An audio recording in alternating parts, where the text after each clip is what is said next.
कुरुक्षेत्र का मैदान, महाभारत का युद्ध और उसके बीच खड़ा अर्जुन, एक महान योद्धा जिसे कभी कोई नहीं हरा सकता था।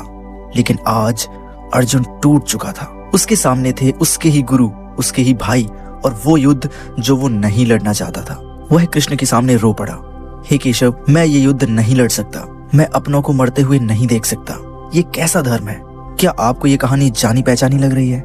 नहीं, यह सिर्फ अर्जुन की कहानी नहीं है, ये हम सब की कहानी है।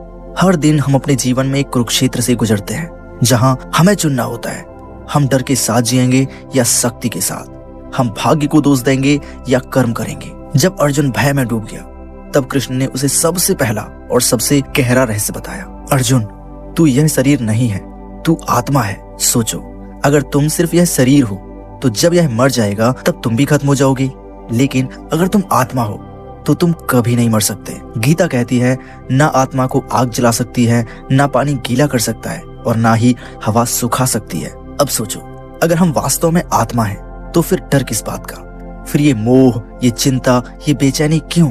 यहाँ एक बड़ा सवाल आता है, क्या सब कुछ पहले से तय है?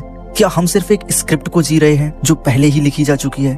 नहीं, यह सबसे बड़ा भ्रम है। कृष्ण ने अर्जुन से कहा, हे पार्थ, तेरा केवल कर्म पर अधिकार है, लेकिन फल पर नहीं। यानी अगर तुम मेहनत करोगे तो परिणाम जरूर मिलेगा, लेकिन वह कैसा मिलेगा यह तुम्हारे बस में नहीं है। लेकिन ध्यान दो, अगर तुम कर्म ही नहीं करोगे तो फल कैसे मिलेगा? यही कारण है कि कुछ लोग हमेशा सफल होते हैं और कुछ हमेशा असफल रह जाते हैं। गीता हमें सिखाती है, जो हुआ अच्छा हुआ, जो हो रहा है अच्छा हो रहा है, और जो होगा वह भी अच्छा होगा। लेकिन क्या सच में ये समझना आसान है? हम डरते क्यों हैं? क्योंकि हम भविष्य को लेकर अनिश्चित होते हैं। हम सोचते हैं अगर सब कुछ खराब हो गया तो क्या होगा? पर जो गीता के इस ज्ञान को समझ लेता है वह अजेय बन जाता है। उसे असफलता की चिंता ही नहीं रहती, क्योंकि वह जानता है कि हर चीज किसी न किसी कारण से होती है। लेकिन सबसे बड़ा ज्ञान गीता के अंत में छुपा है, भक्ति और आत्मसमर्पण। कृष्ण ने कहा, सर्वधर्मान परित्यज्य मामेकम शरणं व्रज, अर्थात अपने सारे संदेह, डर और भ्रम को छोड़कर मेरी शरण में आ जाओ। इसका अर्थ क्या है? इसका मतलब यह है कि जब हम अपने जीवन को पूरी तरह से स्वीकार कर लेते हैं, जब हम अपने डर को त्याग देते हैं और ईश्वर की योजना पर विश्वास कर लेते हैं, तभी हम असली आजादी पाते हैं। अब सवाल यह है, क्या आप इस रहस्य को सिर्फ सुनकर भूल जाएंगे या इसे अपनी जिंदगी में अपनाएंगे?